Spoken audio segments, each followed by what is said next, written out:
Hey, it's David Figler, and if you've been over to my house, you know I'm fascinated with Las Vegas history. So if you're anything like me, save Thursday, June 13th through Saturday, June 15th to head to the South Point Casino for the world's largest casino chip and memorabilia show. In fact, it's being touted as the greatest single-location collection of iconic artifacts and mementos, bringing casino history and memories to life. So go to www.ccgtcc.com for more information, and we'll see you at the South Point.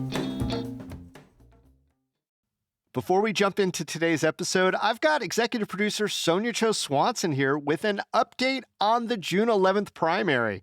Sonia, the election results are in, so what is Las Vegas talking about?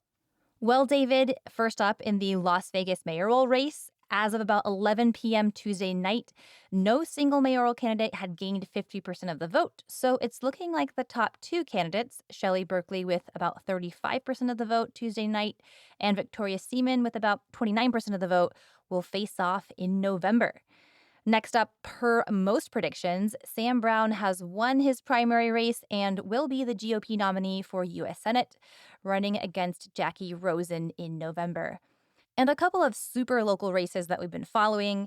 In State Senate District 3 Democratic primary, incumbent Rochelle Wynn beat out the Culinary Union-backed candidate Geo Hughes by about 10 points as of Tuesday night. Wynn has very good prospects this fall in a heavily Democratic-leaning district. But Culinary still appears to have some clout. Their candidate in Assembly District 17, Linda Hunt, beat out the establishment Dem candidate Michon Montgomery by an enormous margin in a heavily Dem-leaning district. So Culinary still got some cards to play.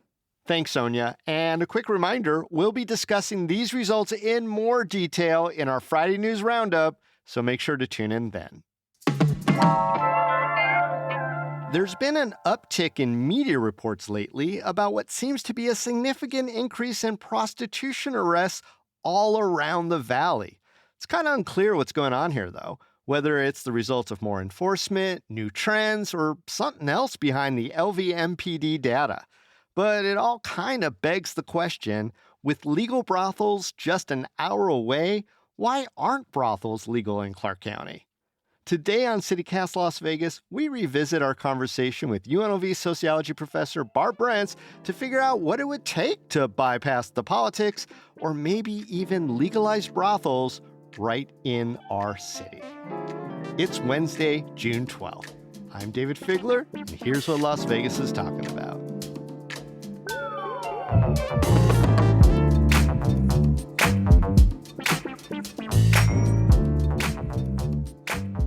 Dr. Barb Brents, welcome to CityCast Las Vegas.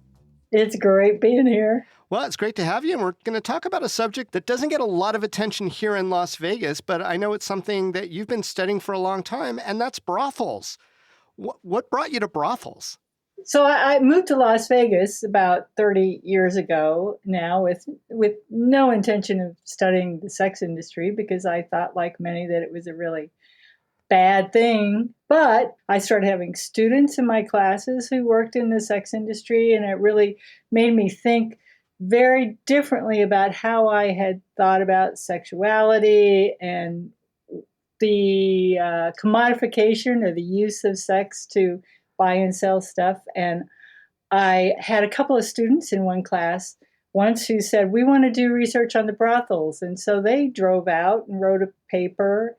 And I'm like, oh my God, nobody is studying this. And Nevada is the only place in the country with legal sex work. And about that time, now a good friend of mine, Kate Hausbeck Corrigan, moved to town as a professor in a nerd department. And she said, let's do the research. And so we did, and the rest is kind of history for us. Well, and I want to talk about the history, especially of prostitution in Las Vegas.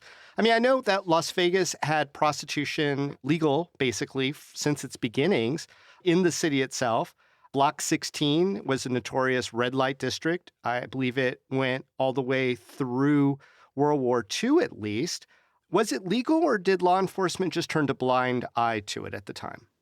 For the most part, I think in Las Vegas, as well as a lot of other places for a long time, since Nevada was settled, law enforcement didn't turn a blind eye, but they had prostitution along with saloons and along with all sorts of entertainment for folks working in a rough environment. And so during World War II, the federal government came in and tried to shut down brothels and nationwide, which is what actually shut down most sex work throughout the western part of the United States. And Las Vegas itself closed its brothel district reluctantly, I might add, in 1942. It was mostly pressure from the growing gaming interests who were themselves receiving pressure from the federal government to look legitimate. So they thought if they sacrifice open prostitution, they might look a little bit better.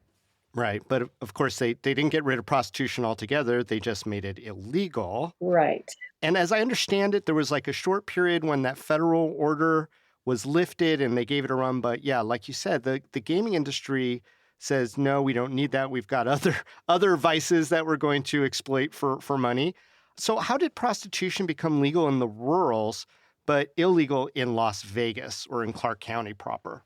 Well, it was really an effort on the part of Las Vegas to spread this idea of shutting down prostitution throughout the state. Up until this time, the rural brothels had been operating their own brothels, and some of them slowly started to write a few ordinances which essentially reinforced a red light district that kind of already had existed in those towns. Las Vegas was thinking about doing the same thing, but again, it was those gaming interests and a lot of folks who said, you know what, nationwide, our state's growing, it's depending more on tourism.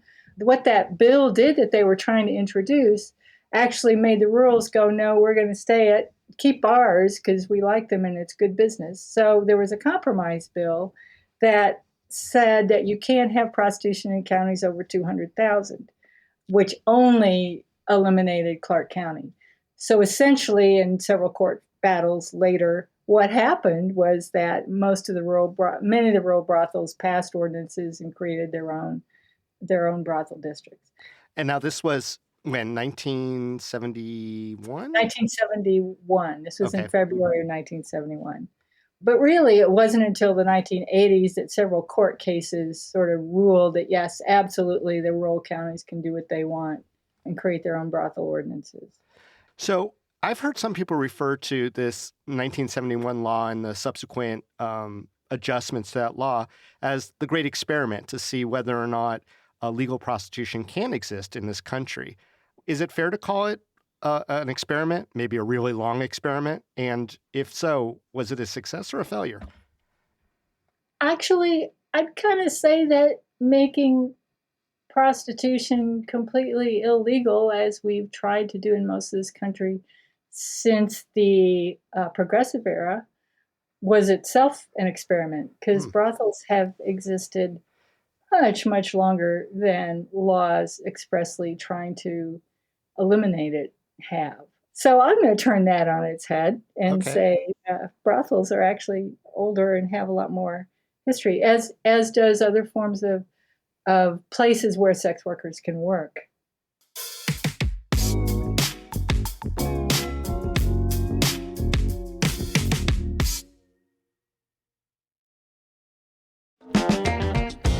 This week, CityCast Las Vegas welcomes a new local sponsor, Global Product Sourcing. They've helped Las Vegas businesses grow for the past 30 years by creating promotional items that connect brands to customers. I love promotional swag. I will take it all. Glasses cleaning cloths? Yes, my glasses are dirty. Little packs of Sandy wipes? Yes, they're going right in my glove box for when sticky children get in my car. Drawstring backpacks? I use them as shoe bags in my suitcase. So basically, my branded merch is traveling the world. Global Product Sourcing's catalog contains tens of thousands of items, and they will help you choose what's going to work best for you with your goals and align with your budget. They're local, family-owned, and great to work with. Global Product Sourcing is also supporting our Hey Las Vegas newsletter. Check out their ad in today's edition or go to thegpsinc.com. That's thegpsinc.com, thegpsinc.com. Many of us have those stubborn pounds that seem impossible to lose, no matter how good we eat or how hard we work out. My solution is PlushCare. PlushCare is a leading telehealth provider with doctors who are there for you day and night to partner with you in your weight loss journey. They can prescribe FDA-approved weight loss medications like Wegovy and Zepbound for those who qualify. Plus, they accept most insurance plans. To get started, visit plushcare.com/weightloss. That's plushcare.com/weightloss. So, according to the brothel industry itself, they generate about $75 million of revenue a year in the rurals. All their employees, the women who work as sex workers in the brothels, are all 1099. They pay their own taxes to the federal government and buy things, et cetera. So that's compared to what stat they give out, which is that it's estimated that there's maybe $5 billion in transactions outside of that area. And whether that's accurate or not, there certainly does seem to be a clear demand in Clark County for prostitutes. I mean, there are thousands of sex workers advertising at any given time. And I think people who have lived here any amount of time see lots of sex workers around in different guises at different levels, obviously. So should Clark County get our own brothels? Yeah, sure, we should get brothels as long as we also change dramatically the way in which we treat sex workers outside the brothels as well.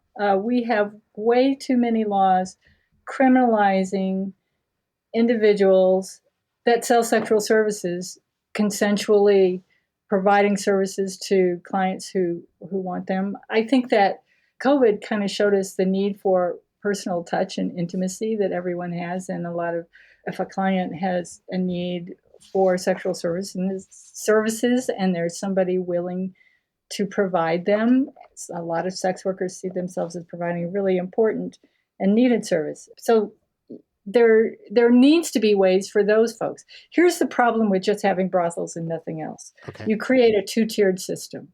You create a system where the vast majority of sex workers and clients who may be doing it because they have no other or few other options, as well as those who don't have the money to pay for licensing fees or don't have the particular set of looks of capital, I guess, of beauty capital that a particular brothel might need at a certain time. So there are a lot of people that are immediately priced out of working in a brothel. So there's a lot of people that are still going to be working illegally. And I don't think we can build enough brothels in Nevada, in Las Vegas, to meet that need. The other thing that I think is important to point out is that we need to have sex workers involved in making these laws. Brothels used to be run mostly by women.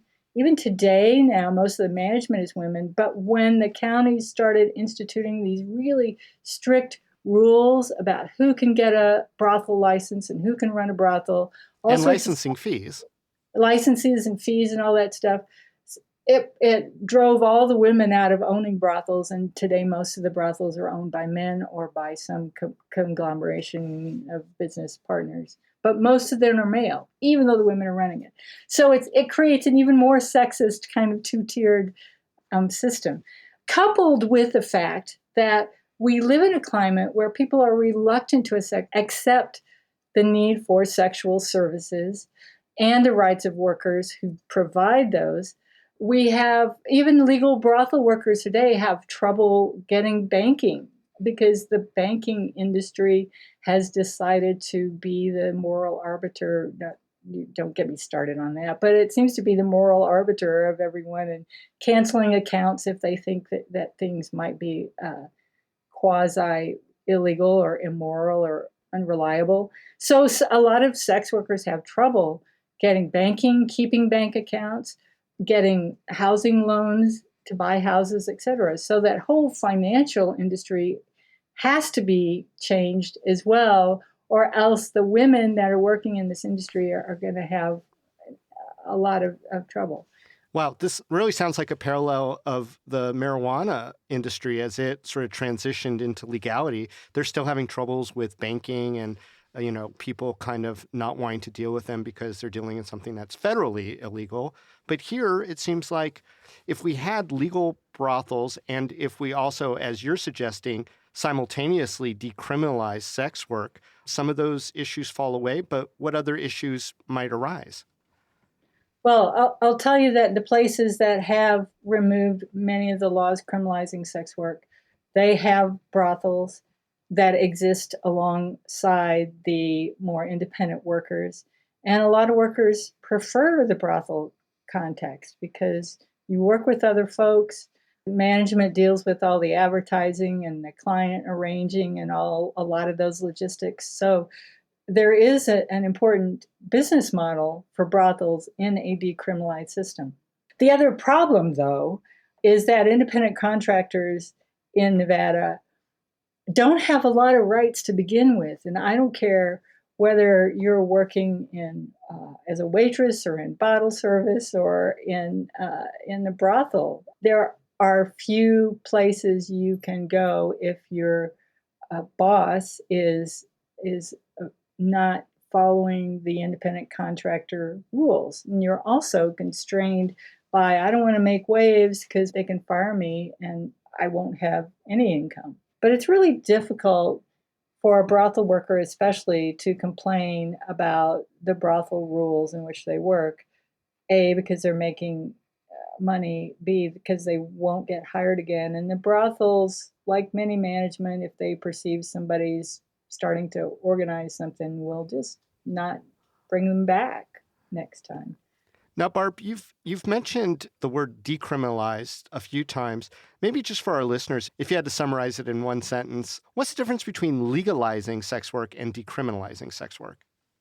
Well, let me tell you first that I don't see the line between those being as hard as some do. There are models of decriminalization, which is typically removing laws that criminalize sex workers so that sex workers and prostitution and loitering for prostitution and all that would not be a criminal offense.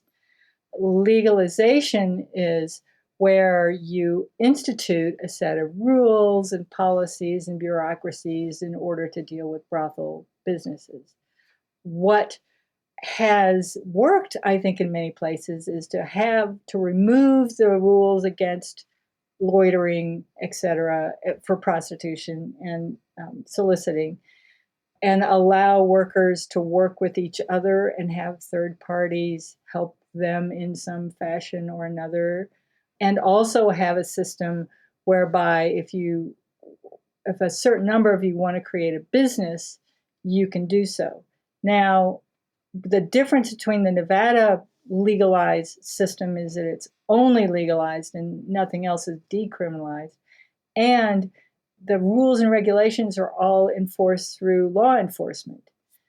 The best systems are where the same organizations that monitor businesses, et cetera, are also the ones that monitor the brothels. That it's not police that are responsible, but other government bureaucrats.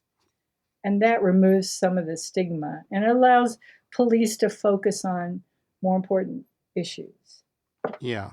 Now, you mentioned third parties, and I'm not going to let that kind of drop by because I think when you hear about third parties helping people who are doing sex work, immediately people think of pimps or sex traffickers or something like that. Is that a problem? Is that a concern with decriminalized sex work, that would thrive or that exploitation may still exist? There's one thing you can do when you're in a decriminalized system that you can't do now, and that is you can go to the police. You can report somebody who's doing something wrong to somewhere. Now, there's a complete disincentive for anybody to do that. They will likely be arrested if they don't say the right things, as well as they've now lost their housing and their source of income and any other social supports that they may have had. What most people don't realize is when the majority of third parties include these days, like taxi drivers or web designers, Designers. yeah, or any of the technical people that we now need in order to protect our privacy or get notice on the algorithms or all that. right now, the way the laws are, just about anybody who helps a sex worker do their job can be charged with advancing prostitution. And that's all that is trying to be done to deal with the very few number of exploitive, violent pimps. When when that's not the biggest problem that sex workers face. What sex workers have trouble with is finding housing, banking, protecting themselves without risking arrest, and finding clients and customers and marketing themselves and protecting themselves in many ways. I mean, we've created an attempt to try to protect individuals who sell sex. We've made it a lot harder for them. And most of the data backs up the fact that in decriminalized systems, there's a lot more safety on the part of sex workers. I've watched the legislature closely for the last decade or so. It seems like every session they make more laws that make sex work harder. There's even, sometimes efforts to eliminate or restrict brothels more. Why are no elected officials seemingly out there talking about allowing or at least decriminalizing sex work? That's a really good question, David. That stigma associated with sex work is so pervasive. Many polls that I've seen show that people actually are increasingly okay with selling sexual services if it's all consensual parties.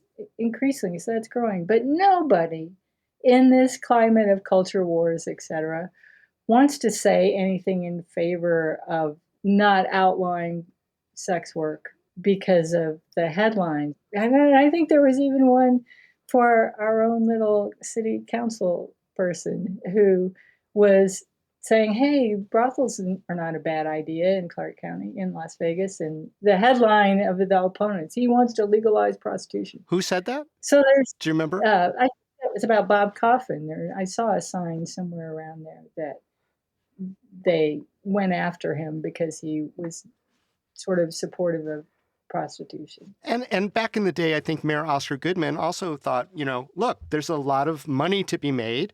It's happening anyway. Why wouldn't we consider it? And he got shut down pretty quick, too. I mean, is there no lesson to be learned from this? I'm going to call it an experiment again in the rurals, that at least brothels seem to alleviate some of the concerns that people have.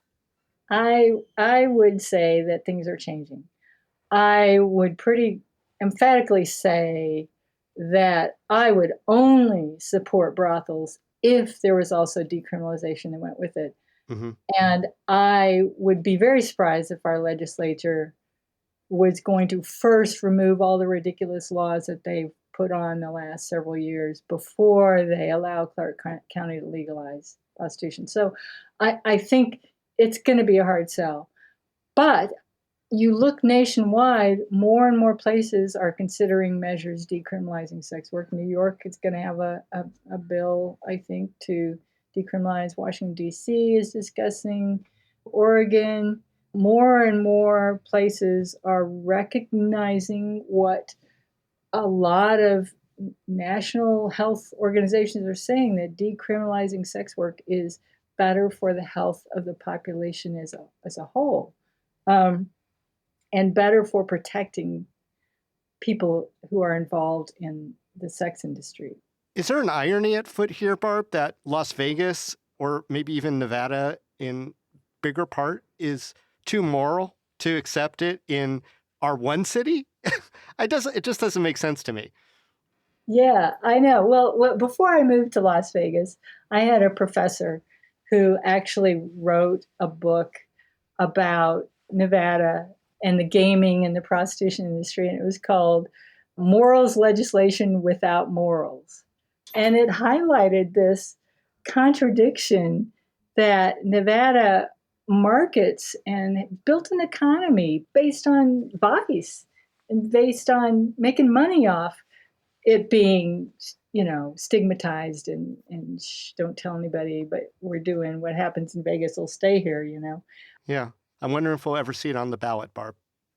Yeah, ballot initiative to decriminalize, not to just legalize. Gotcha.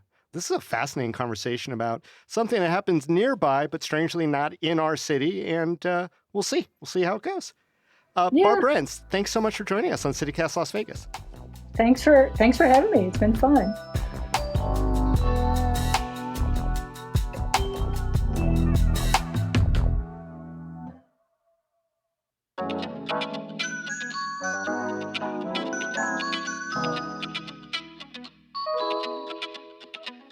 And that's all for today here on CityCast Las Vegas. If you enjoyed the show, go tell a friend. You could also rate our show, leave us a review, and subscribe to our morning newsletter. We'll be back tomorrow morning with more news from around the city. Till then, stay lucky.